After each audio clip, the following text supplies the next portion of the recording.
Vamos a dar inicio a la actividad. Sean todos bienvenidos desde la Facultad de Derecho, el Observatorio de Estado Constitucional de Derecho y desde la Cátedra de Constitucional. Es un honor poder compartir con ustedes esta noche la exposición del profesor don Rubén Hernández. Nos va a acompañar, además de don Rubén, con la exposición principal, el profesor Haider Miranda, quien va a hacer unos comentarios al final. Solo para introducir un poco la temática y la razón por la cual estamos haciendo esta actividad. Bueno, primero agradecerle a don Rubén. Él nos ha acompañado durante varios años en actividades de este tipo, a pesar de que ya no es profesor activo, es profesor ya jubilado. Yo tuve el honor de ser alumna de él hace ya más de 25 años. De hecho, el primer acercamiento que tuve al derecho procesal constitucional fue en las clases de don Rubén y por eso me siento tan orgullosa de estar aquí sentada a la par de él y poder ofrecerles a los estudiantes una exposición como esta, tan importante hoy en día y siempre, pero principalmente hoy en día, en que la Sala Constitucional es el defensor del jurídico de la Constitución política y es importante que estudiantes y público en general puedan conocer de primera mano, con ese lujo y ese privilegio que tenemos hoy de tener a don Rubén acá, quien con su relato nos va a compartir todos los pormenores, porque él estuvo ahí en primera línea en la creación de la Sala Constitucional. Entonces, sintámonos todos privilegiados el día de hoy de poder contar con esta exposición. Y sin más preámbulo, le voy a dar la palabra a don Rubén, quien va a hacer su exposición. Y al finalizar, don Haider va a hacer unos comentarios y si nos diera oportunidad todavía el tiempo, abriríamos para preguntas. Gracias, don Rubén. Okay. Buenas noches, siempre es un gusto volver al alma mater, donde estudié los 6 años, en mi época eran 6 años, y luego fue profesor durante 34 años. Bueno, ya hace su rato que dejé de serlo, pero sí. Entonces siempre he vivido muy cercano a la facultad y a todas sus actividades. Bueno, me piden que hable un poco sobre cuáles son los orígenes de la Sala Constitucional.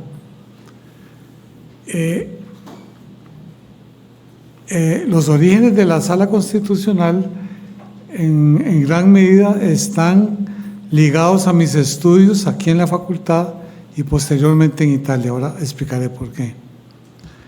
Para ello hay que tomar en cuenta cuál era la situación del derecho constitucional y con mayoría de razón del derecho procesal constitucional en la época en que yo estudié derecho, que fue en los años 60.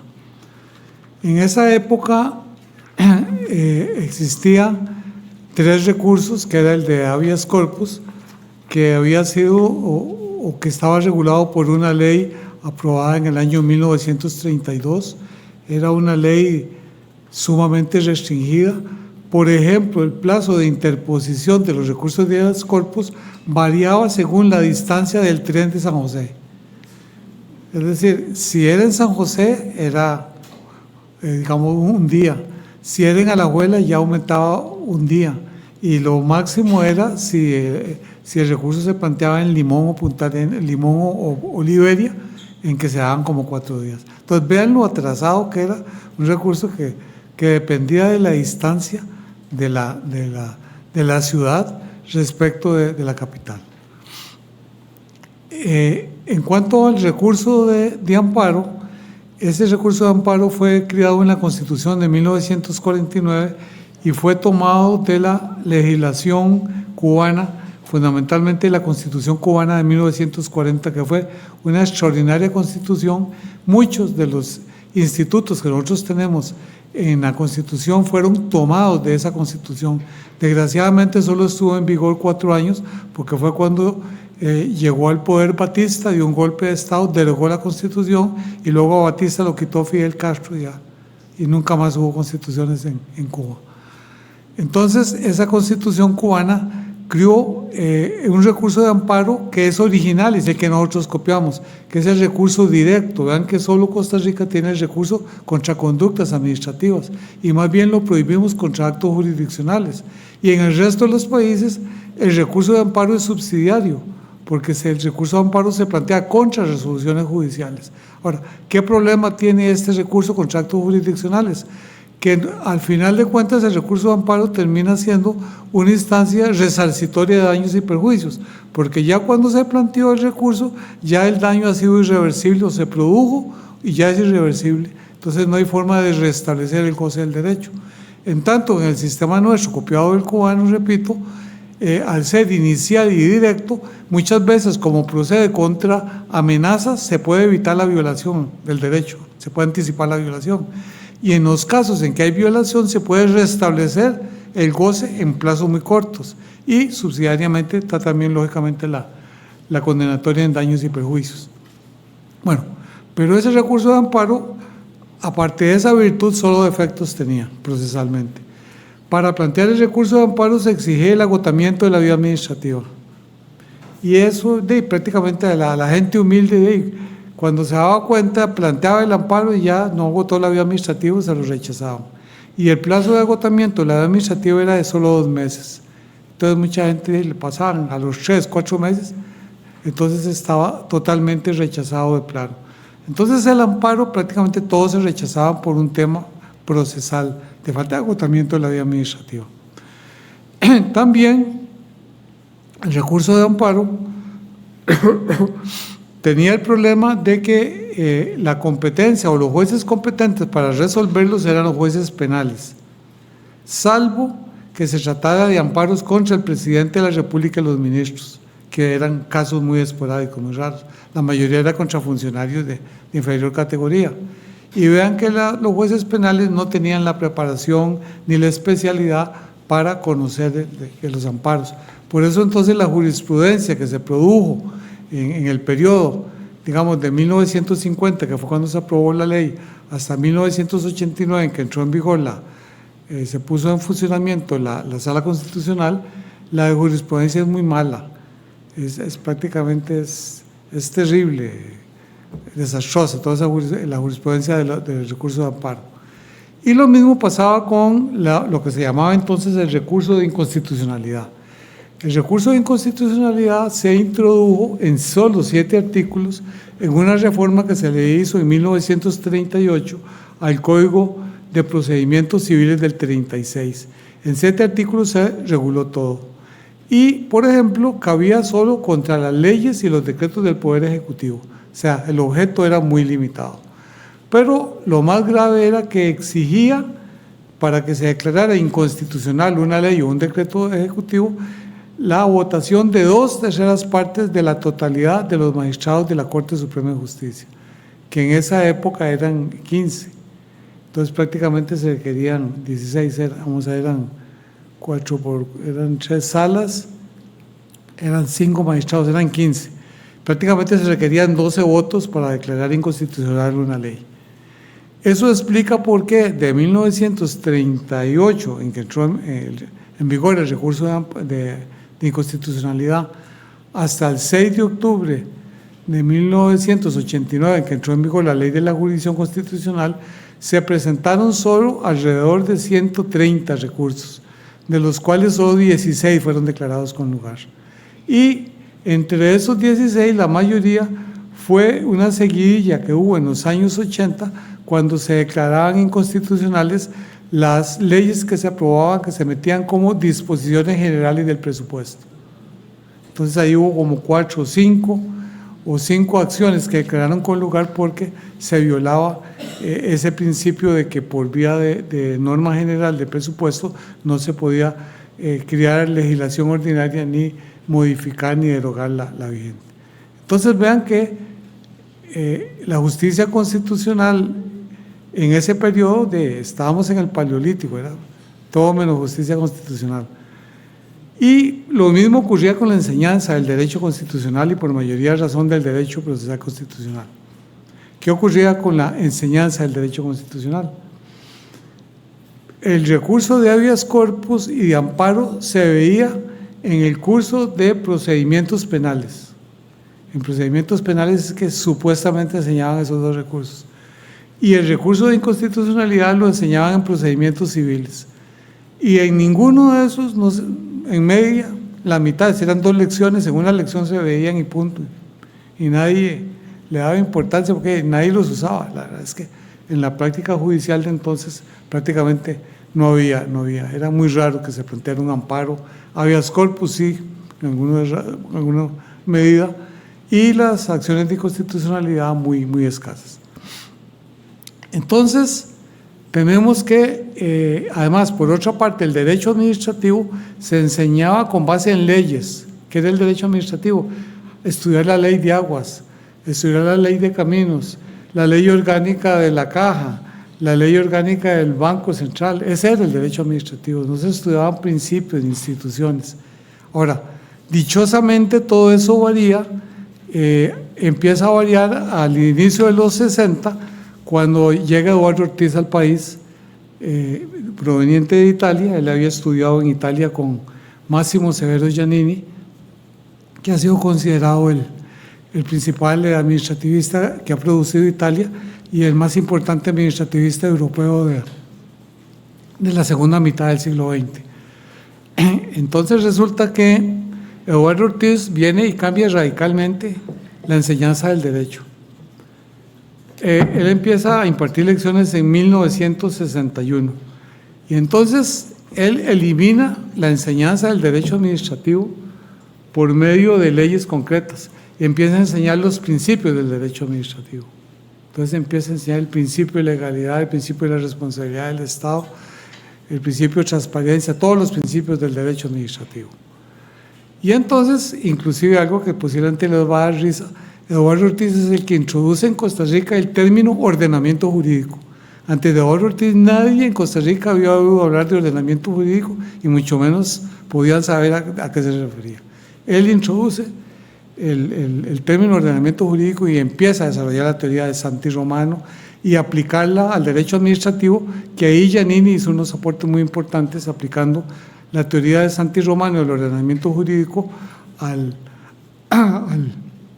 derecho administrativo, hasta llegar a su concepción de que el derecho administrativo es el derecho de las administraciones públicas. Por ahí arranca. Bueno, entonces Eduardo Ortiz empieza a enseñar con base en principios y eso cambia todo radicalmente la enseñanza del derecho administrativo. ¿Qué pasaba con el derecho constitucional? Se enseñaba con base en unas lecciones que impartía desde inicio de los años 50 don Emmanuel Antonio Vargas, y eran unos folletos en los cuales lo que se hacía era una exégesis artículo por artículo de la Constitución. Entonces decía, se comenzaba artículo primero, leían el artículo y entonces supuestamente lo explicaban, punto. No había doctrina, mucho menos jurisprudencia, porque la Corte Plena no producía jurisprudencia, y jurisprudencia extranjera no se conocía, no había nadie realmente que se hubiera metido a estudiar la materia. Entonces Eduardo Ortiz, al empezar a enseñar el derecho administrativo con base en principios, como el derecho administrativo se funda en la Constitución, entonces muchos de esos principios él llegaba a explicarlos a partir de la Constitución. Entonces se daba la paradoja de que uno aprendía más derecho constitucional en las clases de administrativo que en las de constitucional, porque por lo menos ahí aprendía algunos de los principios básicos, cosa que en constitucional no se aprendía nada. Entonces vean que esa era la situación que había. Una situación precaria tanto normativamente como desde el punto de vista de la enseñanza del derecho. Bueno, recordemos que en esa época esta era la única facultad de derecho que había en todo Costa Rica. Y era un grupo por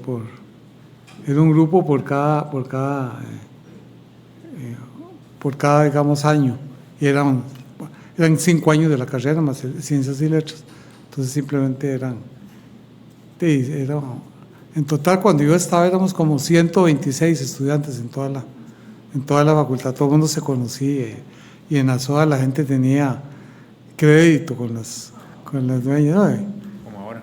Sí. Los periódicos se leían, era otro mundo. Bueno, entonces, ¿qué pasa? Eso, hay un cambio radical con la irrupción de Eduardo Ortiz. Rodolfo Pisa Escalante empieza a dar clases, a hacerse cargo de un seminario que se impartía sobre contratos administrativos en el año 1970, sí, 1970. Y de ese seminario, por cierto, salieron 3 tesis muy buenas. Una fue la de Paul Goodrich, el contrato ley.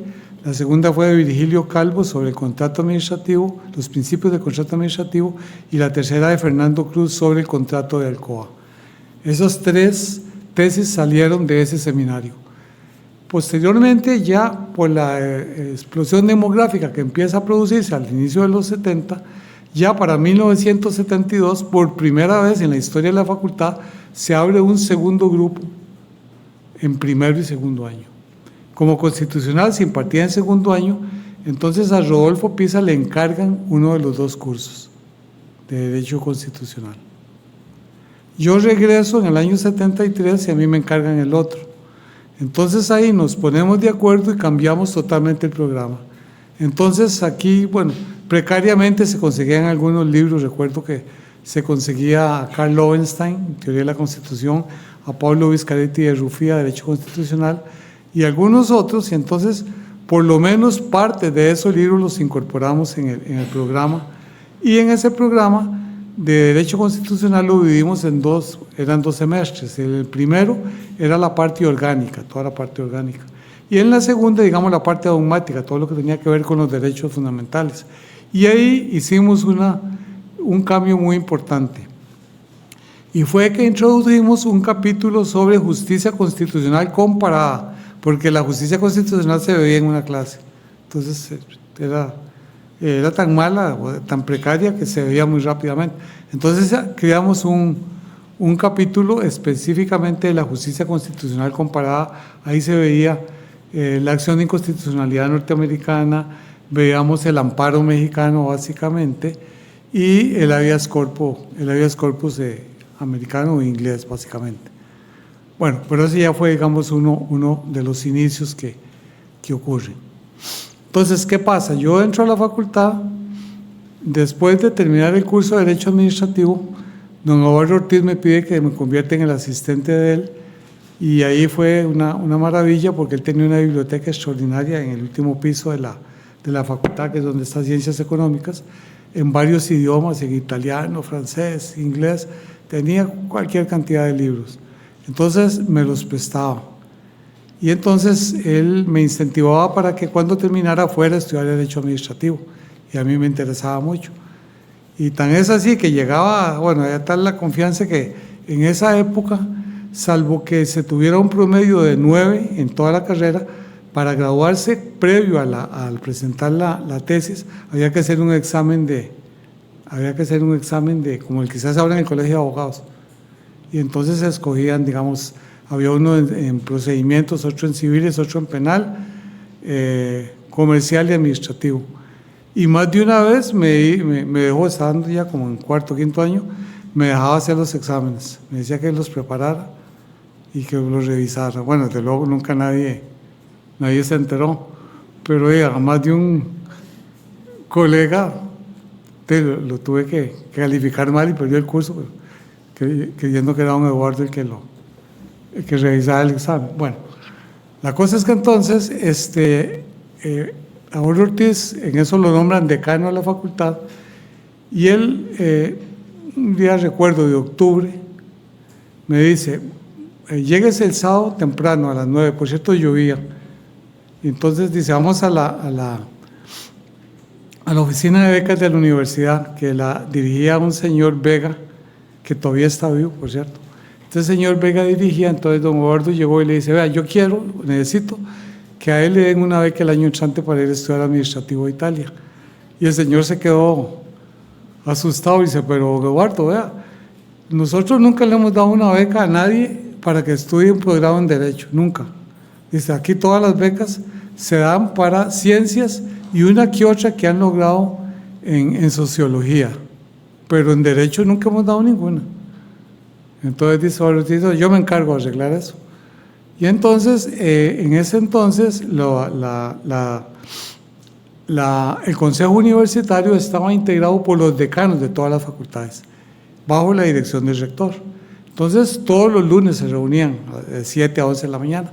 Entonces, don Eduardo, en la siguiente sesión, en el fin de semana, preparó un proyecto de formación de profesores en Europa. Y presentó un proyecto de 10 años plazo. Y entonces los convenció y lo aprobaron. Y entonces el primer año otorgaron 2 becas, la mía y a Rodrigo Barahona, que se fue a Pisa a estudiar Derecho Agrario. Y paralelamente él se fue y buscó al embajador de Italia y le sacó 2 becas más. Una para Paul Goodrich, que fue a estudiar Administrativo a Roma, y Víctor Pérez, que fue a Medicina a estudiar Derecho Privado. A partir de ahí arrancó el programa de formación de profesores y luego Eduardo Ortiz se fue, convenció al embajador de Francia y al embajador de España y consiguió no solo becas de la universidad, sino de los 3 países.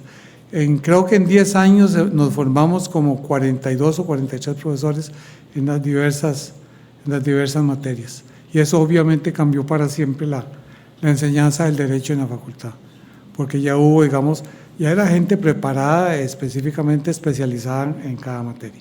Bueno, entonces, digamos, en alguna medida, a mí me tocó de ser parte de eso, de ese cambio, primero como estudiante, luego cuando volví como profesor, cambiando el programa del curso y estableciendo el programa por primera vez de justicia constitucional.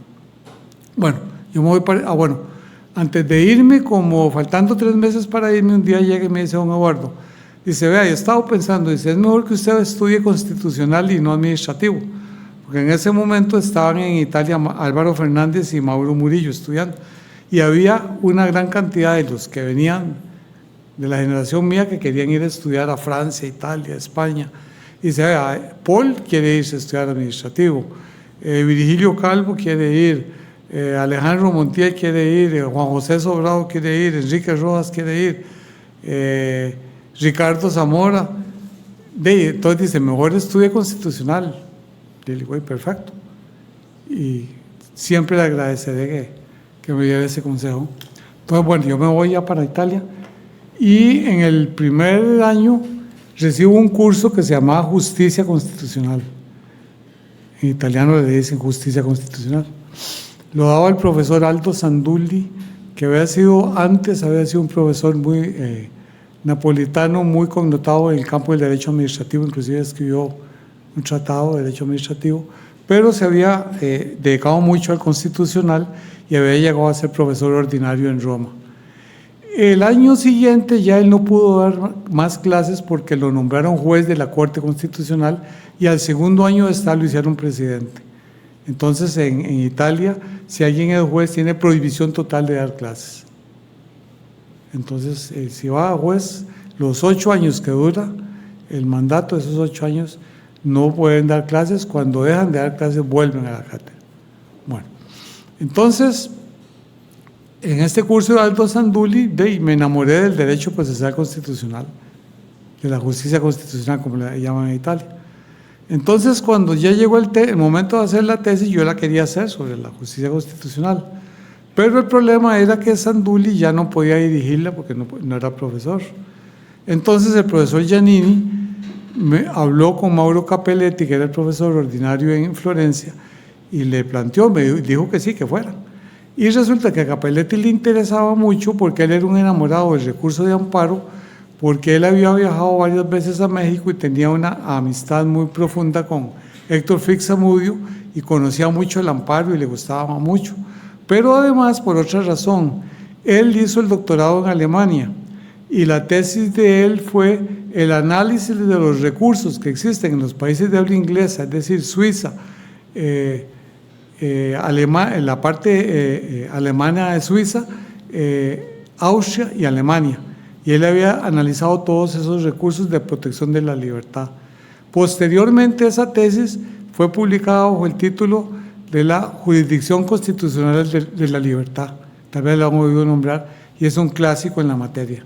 Y esa es la tesis doctoral de Cappelletti. Entonces, Cappelletti le interesaba mucho el amparo, y sobre todo por el desarrollo mexicano. Entonces, al final me dirigió la tesis, yo la hice sobre, se llamaba el recurso de inconstitucionalidad, porque se usaba la terminología de acá. Y la tesis era el planteamiento de una reforma integral a la justicia constitucional en Costa Rica, partiendo de la base de la creación de un tribunal constitucional especializado que, al igual que en Italia y en Alemania, que en ese momento eran los dos tribunales más prestigiosos de Europa, fueran independientes del Poder Judicial, es decir, a nivel de órgano constitucional.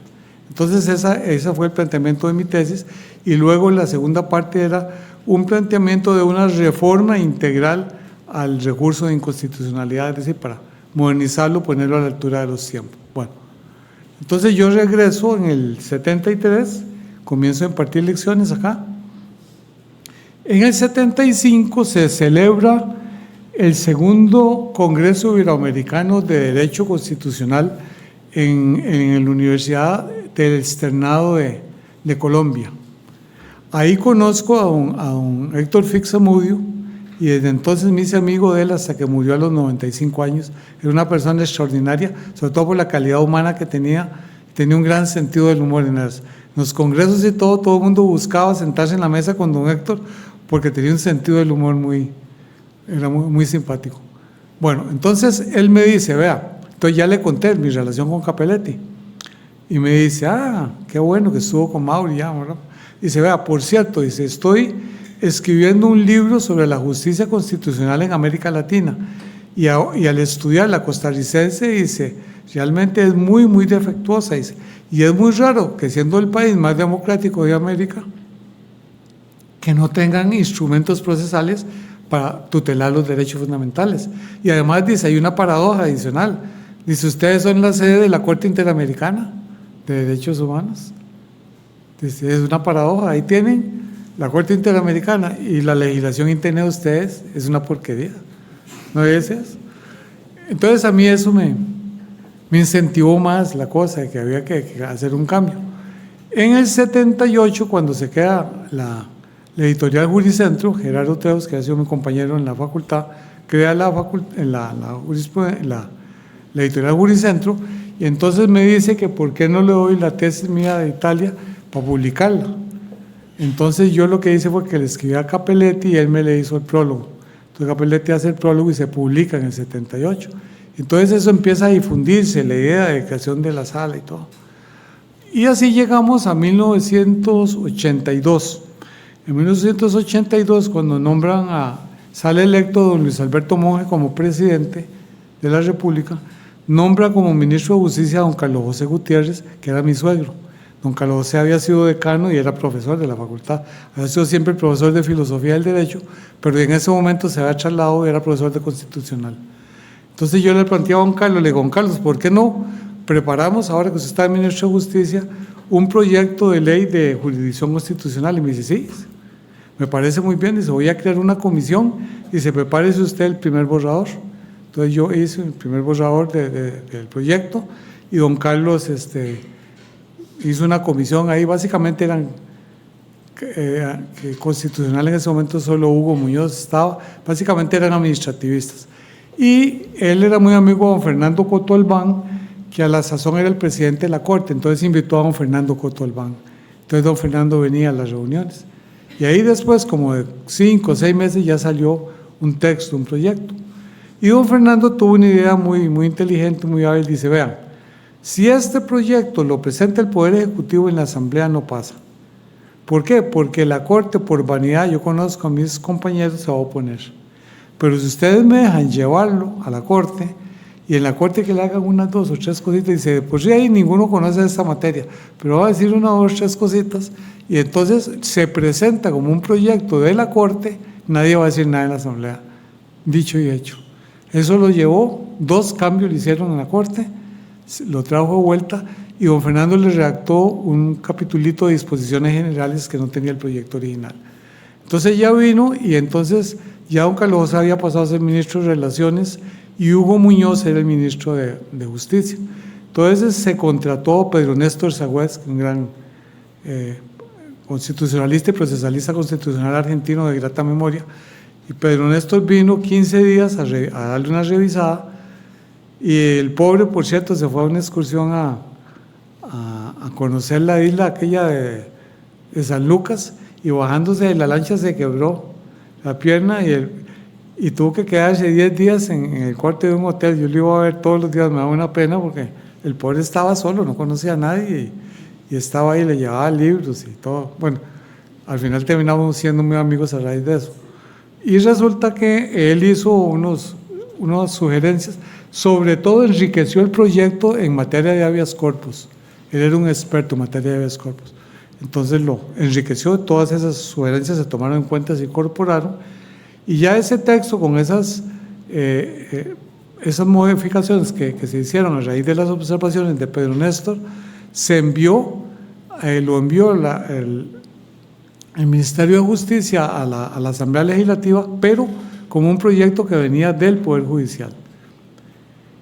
El único problema que tenía este proyecto, que no se pudo vencer ni en la comisión interna y en la Corte mucho menos, era que se creara una sala constitucional especializada fuera de la órbita del Poder Judicial.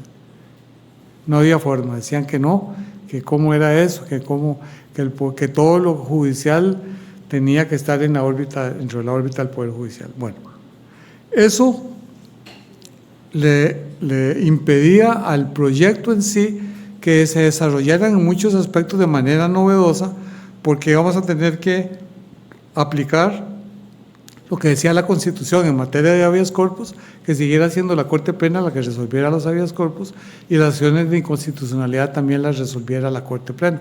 Solo en materia de amparo se podía cambiar, que se le quitaba la competencia a los tribunales penales y se le pasaba a los tribunales contenciosos administrativos.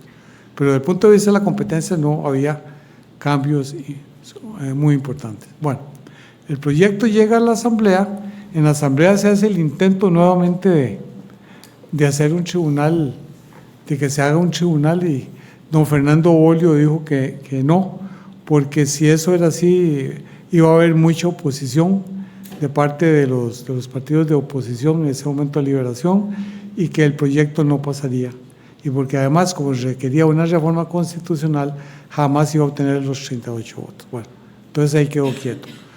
El proyecto se envía a la Comisión de Asuntos Jurídicos que presidía Luis Fishman, que había sido mi compañero en la facultad, y Luis Fishman dio todo amplio. Entonces a esa comisión asistían Rodolfo Pisa, Eduardo Ortiz y yo íbamos sugiriendo cambios, y ahí fuimos modificando, y ahí fue avanzando la cuestión. Pero resulta que en finales de octubre de 1988 se produce el informe de la segunda comisión, que se llamaba la comisión que dictaminaba sobre la penetración del narcotráfico en Costa Rica. Pero aparte de tratar temas del narcotráfico, esa comisión se metió a criticar muy duro al Poder Judicial, y entonces sugerían una serie de reformas de fondo al Poder Judicial. Desgraciadamente solo la de la sala se hizo, ninguna de las otras fue acogida. Y entre las reformas se planteaba la necesidad de crear un tribunal especializado en materia constitucional.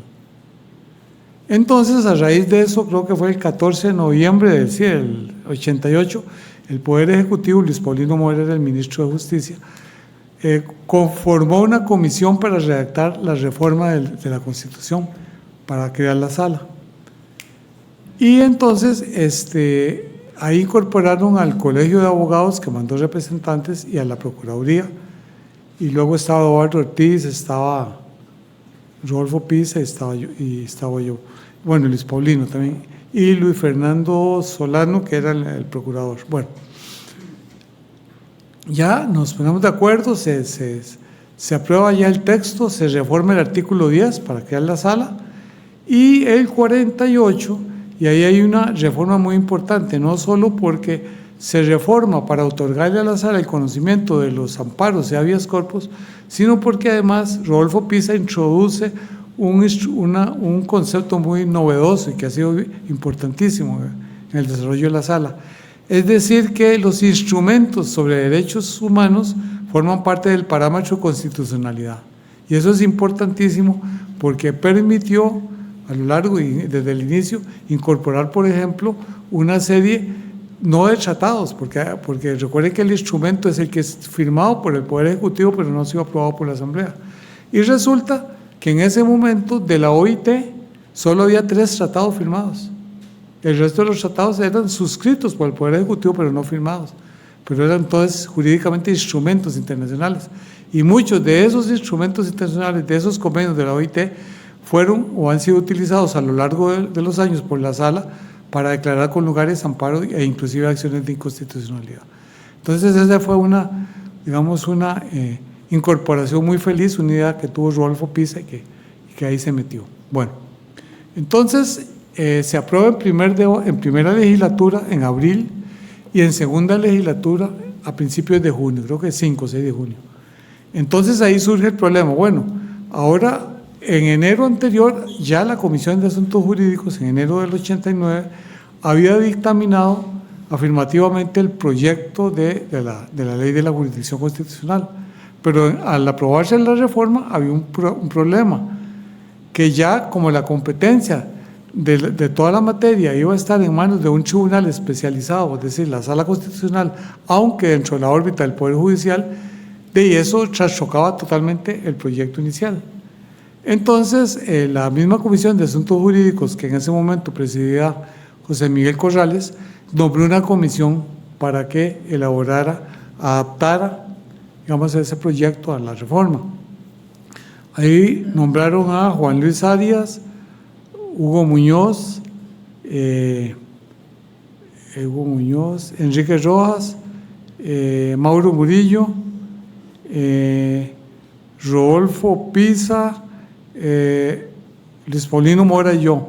Pero al final la comisión quedó reducida solo a Rodolfo Pisa, a Luis Paulino Mora y mi persona. Los otros nunca, no sé si nunca los convocaron porque las reuniones eran en el Ministerio de Justicia, que Luis Paulino era el ministro. Y ahí comenzaron las reuniones y ellos nunca llegaron a las reuniones. Pero ahí nos reunimos solo como una semana, porque cada reunión duraba como 2 horas y Luis Paulino siempre se ausentaba diciendo que como ministro tenía muchas otras cosas y entonces prácticamente él casi no estaba. La que se quedaba a veces era Nancy Hernández, que en ese momento era la asistente de Luis Paulino. Y Nancy sí se quedaba, pero tampoco porque tenía funciones propias. Nancy era defensora creo que era defensora de los reos, una cosa así, un cargo que se había creado ahí. Entonces Nancy pasaba más en las cárceles que en el ministerio. Entonces, de hecho, ¿qué fue lo que pasó al final? Los últimos 3 meses, esa ley se terminó redactando en la casa de Rodolfo Pisa. En la noche yo iba a la casa de Rodolfo Pisa y ahí la redactamos. Eduardo Ortiz llegó a veces, tenía un problema de salud, entonces no podía llegar siempre, pero es una lástima porque hubiera aportado mucho más de lo que aportó. Pero llegó, digamos, unas 4 o 5 veces. Entonces ahí fue donde en realidad se redactó y al final resultó una ley casi totalmente nueva porque la primera, la que se había aprobado en comisión, estaba totalmente desajustada al crearse una sala especializada. Entonces había que ajustar eso. Entonces, recuerdo, por ejemplo, algunas anécdotas de algunos artículos claves que tiene la ley que se aprobaron. Por ejemplo, el artículo 13, el que establece que las resoluciones de la sala son vinculantes, erga omnes, salvo para sí misma. ¿Eso de dónde salió? A Rodolfo Pisa una noche me dice, en la Constitución de Alemania hay una norma que dice que las resoluciones del Tribunal Federal Constitucional son vinculantes, dice, tenemos que meter una en la ley. Entonces ya trajo la Constitución, no estaba. Entonces le digo, bueno, eso debe estar más bien en la ley orgánica del tribunal. Entonces yo la tenía, entonces yo fui a mi casa, vivíamos cerca, la traje y ahí estaba, pero estaba en 2 artículos. Entonces al final refundimos esos 2 artículos en uno, que es el 13. Entonces salió de ahí, de una ocurrencia. Pero tal vez lo más interesante es la creación del control de convencionalidad. Y vean que esto es importantísimo porque Costa Rica se adelanta 17 años a la Corte Interamericana para crear el control de convencionalidad interno. En el artículo 1 y 2 de la Ley de la Jurisdicción se crea el control de convencionalidad. Y eso se debe a Rodolfo Pisa. Él había sido presidente de la Corte Interamericana y había adquirido mucha experiencia en materia de derechos humanos internacionales. Y a él se le ocurrió, dice, no, tenemos que crear el control de convencionalidades.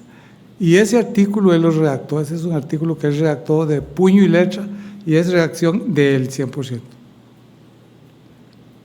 Algún día van a tener que reconocer eso. Bueno, entonces, esa es otra anécdota de ese artículo. Luego recuerdo el artículo 7, que dijimos, se nos ocurrió decir que la Sala Constitucional fija su propia competencia. Y eso es importantísimo, eso ha salvado la Sala en muchos casos. Y eso es lo que hace que la Sala sea el tribunal supremo, por encima de la Corte Plena y todo, es el que tiene más competencias que no tiene ningún otro tribunal en Costa Rica. Y es el artículo 7 que le da el fundamento. Es más, esta última resolución sobre la prorrogatio está fundada en el artículo 7. Después, la otra que yo recuerdo que también discutimos, introdujimos, fue el artículo 91. El artículo 91 que dice, recuerden que los efectos de la sentencia de la Sala son retroactivos, dice salvo derechos adquiridos de buena fe. Pero entonces nos planteamos el problema de que hay casos en que aunque la norma es inconstitucional, el darle efecto retroactivo a la sentencia puede causar mucho daño. Entonces ahí fue donde se introdujo que la Sala podía dimensionar el efecto retroactivo de la sentencia para evitar daños a la paz social, a la seguridad, y no recuerdo la otra palabra que usamos. Entonces eso salió de ahí, también esa nunca se me olvida que lo estuvimos discutiendo y lo metimos porque hay casos en que si se le da efecto retroactivo a la sentencia estimatoria, el problema que se causa es peor que el que está solucionando. Entonces hay que darle la posibilidad a la Sala de que dimensione. Otra novedad que introdujimos fue el recurso de amparo contra sujetos particulares de derecho privado.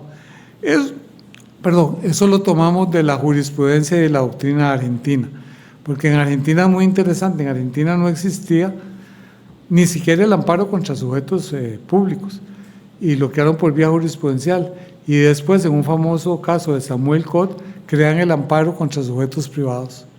Después, con los años, ya se dictó una ley y ya los regularon lo positivizaron. Pero inicialmente en Argentina nació por una sentencia de la Corte Suprema. Entonces, en ese momento todavía no estaba la ley argentina, lo que estaba era la sentencia. Entonces, tomamos de esa sentencia, de ahí metimos pero le introdujimos algunas cosas que no tiene la legislación argentina. Vean que el artículo 57 dice que cabrá el recurso de amparo contra sujetos de derecho privado cuando se encuentren de hecho o derecho en una situación de poder y que no existan concomitantemente remedios jurisdiccionales adecuados para satisfacer esa pretensión. Entonces vean qué interesante que le pusimos de hecho o de derecho, porque por ejemplo nosotros planteamos el tema, por ejemplo, de un amparo que había pasado y que fue una barbaridad, que lo resolvió un tribunal penal. Una muchacha de 19 años, mayor de edad ya, plantea un recurso de amparo porque el papá no la dejaba salir de noche. Lo planteó ahí. Y lo rechazaron. Y lo rechazaron porque decían que la autoridad parental, que a pesar de que fuera mayor, la esencia de la casa, bueno, un montón de cosas de este tipo que dijeron. Entonces nosotros no, una situación está de hecho o de derecho, él estaba De hecho te da una situación de poder, pero no de derecho. Ya de acuerdo a la ley, ella era mayor de edad, tenía plena libertad. Entonces ahí lo metimos, eso se lo añadimos, que no estaba en la legislación argentina. La situación de hecho o de derecho. O cuando es que eso sí es tomado de la legislación argentina, cuando está en el ejercicio de competencias públicas, el caso típico de los concesionarios, ¿no? Bueno, entonces esa otra.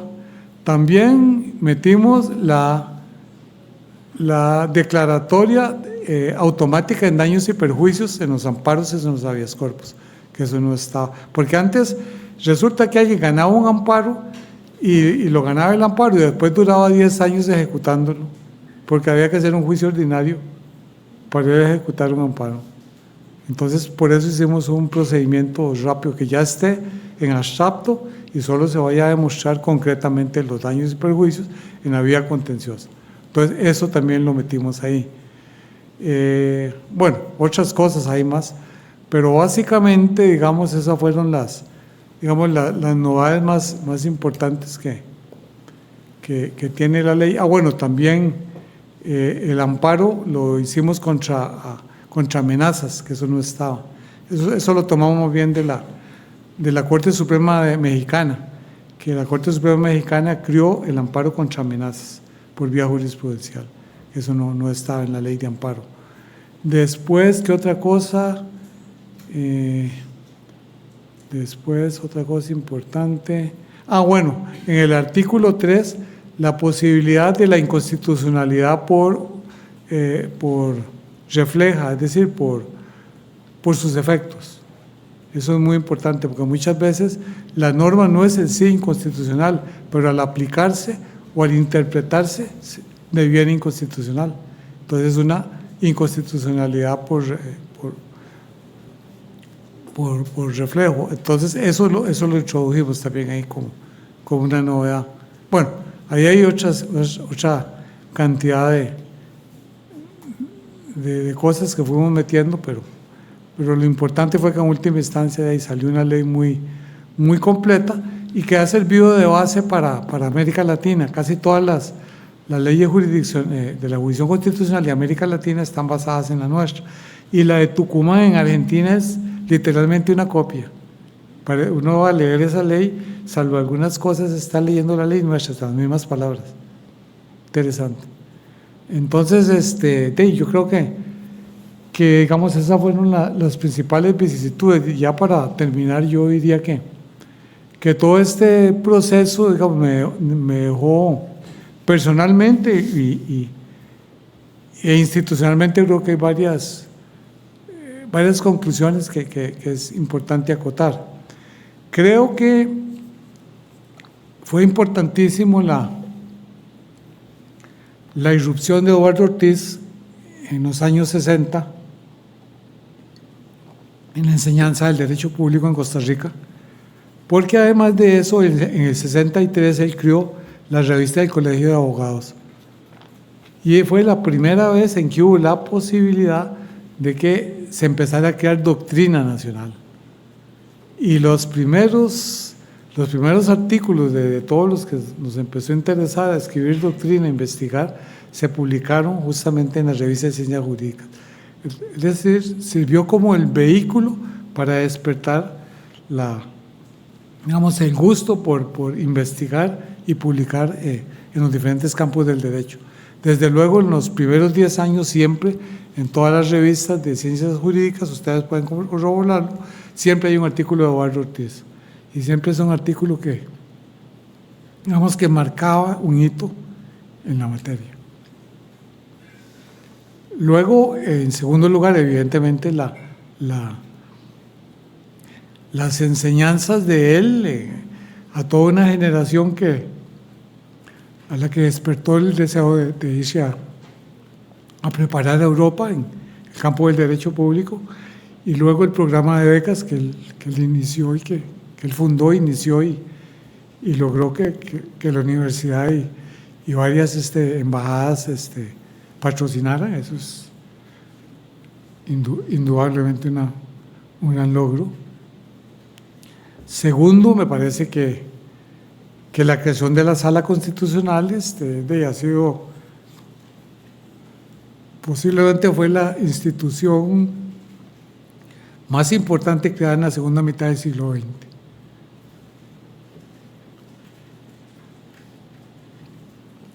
Y de aquí, de entonces acá, ha cambiado radicalmente la tutela de los derechos fundamentales en el país, al punto que hoy tenemos más derechos creados por jurisprudencia de la Sala que los que están consagrados expresamente en la Constitución y en los tratados de derechos internacionales de derechos humanos.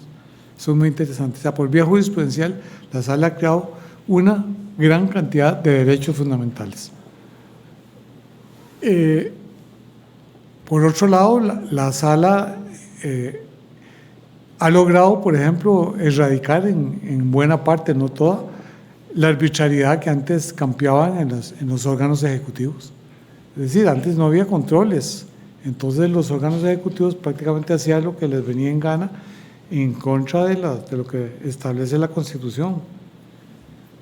Y hoy día, dichosamente, a través de la jurisprudencia de la Sala, que no solo ha venido en alguna medida a marcarle la cancha a todos los órganos, al establecer una serie de principios fundamentales en el ejercicio de los cargos públicos y a decir que la violación de esos principios implica una nulidad de los actos. Y entonces hoy día ya los órganos y entes estatales se cuidan de sus actos. Por ejemplo, antes de la creación de la Sala, ningún órgano respetaba el debido proceso. El debido proceso simplemente no existía. Todo el mundo lo sancionaban en todos los aspectos sin derecho de defensa ni nada. Para ir a pelear después a los tribunales, a ver.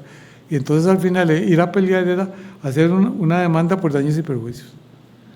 Y ya la Sala, con la famosa sentencia de la garantía del debido proceso, vino a marcar la cancha y hoy a mí me hace mucha gracia. En cualquier parte todo el mundo dice, no, es que tienen que darle el debido proceso.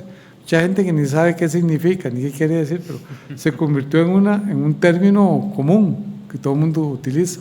Bueno, por dicha. Significa que ha permeado en el pueblo. Entonces, sí me parece entonces que la Sala ha venido a consolidar en alguna medida, como decía Franco Pirandrei, un constitucionalista italiano, la Sala ha venido a coronar el Estado de Derecho. Bueno, quedo aquí por si tienen alguna pregunta, algún comentario. Muchas gracias, don Rubén.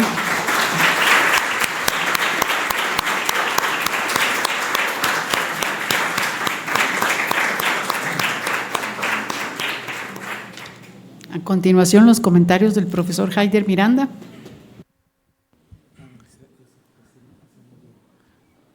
Bueno, muy buenas noches.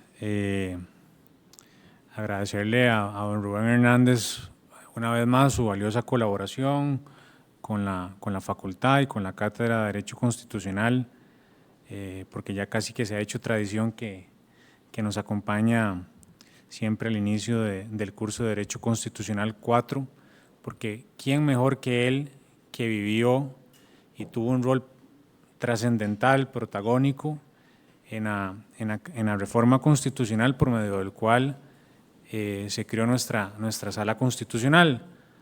Pensando en retrospectiva, ¿qué hubiese pasado, digamos, si hace 37 años no se hubiese creado nuestra Sala Constitucional? ¿Cómo sería nuestro ordenamiento jurídico, verdad?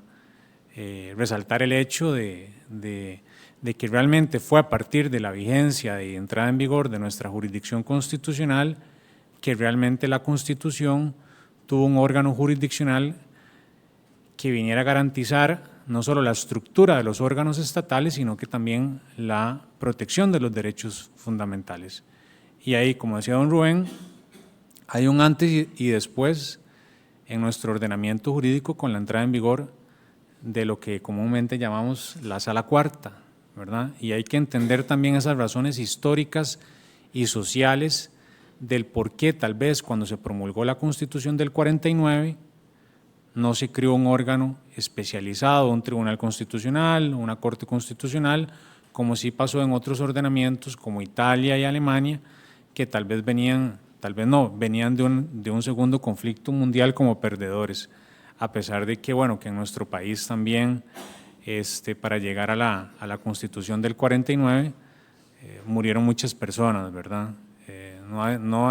Con la magnitud que se dio en el segundo conflicto mundial, pero tuvieron que pasar 40 años para que esos cambios sociales y jurídicos dieran origen a la creación de nuestra jurisdicción constitucional de la libertad. En eso, bueno, hay que destacar, digamos que es uno de los aspectos que yo quiero destacar el día de hoy, es el rol que tuvo la academia en la creación de nuestra jurisdicción constitucional. El rol protagónico que tuvieron, bueno, profesores como don Rubén Hernández, que puso todo ese conocimiento que venía al servicio de los estudiantes, pero al servicio también del país. Al fin y al cabo, la creación de la ley, la creación de nuestra jurisdicción constitucional ya estaba reflejada en su tesis doctoral, ¿verdad?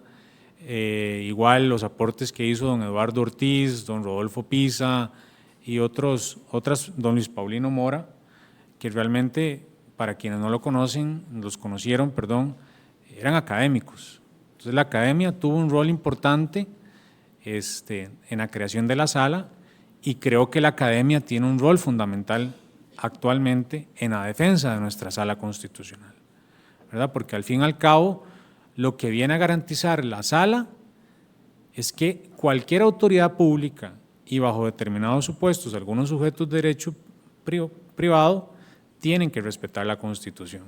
Es decir, don Rodolfo Pisa decía que cuando entró en vigor la reforma constitucional y la ley de la jurisdicción constitucional, los abogados tuvieron que desempolvar la Constitución de sus bibliotecas y realmente fue así, hay un antes y un después. Entonces eso es uno de los puntos que yo quiero mencionar, es sin lugar a dudas la reforma más importante en los últimos años en el ámbito del derecho público costarricense. Eso es algo muy, muy importante de destacar. Luego, bueno, tal vez don Rubén no lo desarrolló muchísimo, no lo desarrolló mucho por una cuestión de tiempo, pero está en el escrito que mis estudiantes tienen que leer, y es que, sin lugar a dudas, una de las jurisdicciones que más influenció nuestra jurisdicción constitucional y sobre lo cual, bueno, hace algunos años incluso el año pasado organizamos acá un seminario sobre ese tema, fue la jurisdicción constitucional italiana, porque la Corte Constitucional Italiana, bueno, fue creado con la Constitución de 1948, entró en vigor hasta 1956, pero claro, en la época en que se empieza a pensar en la idea de crear una jurisdicción constitucional en Costa Rica y a desarrollar cuáles competencias incorporar a esa ley de la jurisdicción constitucional, sin lugar a dudas, el referente o una de las jurisdicciones constitucionales referentes era la italiana, porque la conocía don Rubén y la conocía también en ese momento don Eduardo Ortiz. Y ya para finalizar, a mí me parece algo fundamental dentro, digamos, de los aspectos positivos, que igual hay aspectos de mejora. Nuestra jurisdicción constitucional cumple ahora a finales de septiembre 37 años, ya se volvió grande la sala, ¿verdad? Ya tiene una cierta edad, pero hay un aspecto fundamental, digamos, dentro de los muchos aspectos que desarrolló don Rubén, y es sin lugar a dudas el carácter erga omnes que tiene nuestra jurisdicción constitucional. Nos guste o no nos guste, las sentencias de la sala tienen que ser cumplidas y son vinculantes, y eso sin lugar a dudas se complementa, digamos, con el ejercicio que la sala define su propia competencia. Son realmente un blindaje que le garantizaron los redactores de la reforma y de la ley de la jurisdicción constitucional a la supervivencia de la misma sala. Eso es muy importante. Hacen falta reformas para garantizar, digamos, una mejor ejecución de las sentencias de la sala, sin lugar a dudas, ¿verdad? Pero esos artículos son fundamentales dentro de nuestro ordenamiento jurídico, ¿verdad? Y lo otro es que nadie está por encima de la Constitución. Nadie está por encima de la Constitución. Tenemos una muy buena Constitución, ¿no? Ha perdurado más de 7 décadas, pero también tenemos una muy buena sala constitucional con sus defectos, con sus aspectos críticos, ¿verdad? Pero es muy importante, y en eso quiero destacar el aporte que le ha dado don Rubén Hernández, no solo en la creación de nuestra jurisdicción constitucional, sino todos sus textos jurídicos que constantemente los estudiantes y las estudiantes de esta facultad consultan, y la comunidad académica, ¿verdad? Pero también el hecho de que es una persona muy crítica, y en tiempos tan difíciles como los actuales, sus artículos de opinión, sus entrevistas y su participación como ciudadano y académico son sumamente importantes, porque al fin y al cabo tiene una labor fundamental. El Estado constitucional de derecho no le toca solo garantizarlo a la Sala Constitucional, nos toca a todos, y a ellos un rol fundamental lo tiene la sociedad civil, como lo hemos visto recientemente, pero también a la academia. Muchas gracias y buenas noches.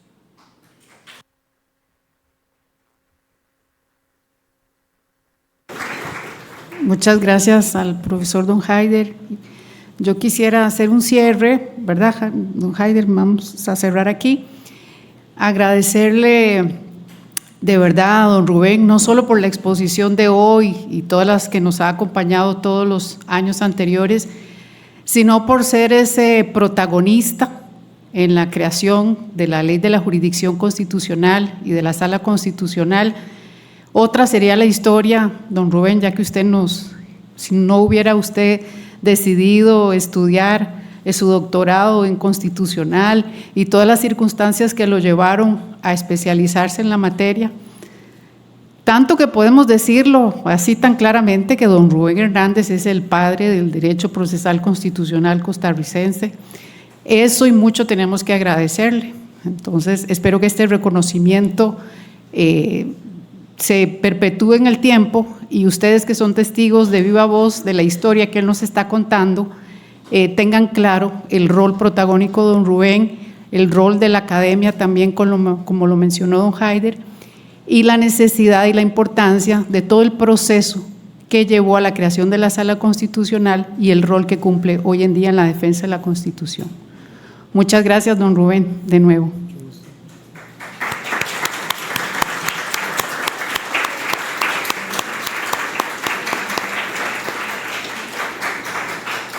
Bueno, entonces, con esto damos por concluida la sesión de hoy. Yo sé que hubiéramos querido conversar un poco más, pero bueno, ya el tiempo nos apremia, y ahí tendremos oportunidad de discutir en otras actividades más sobre la materia. Muchas gracias, buenas noches.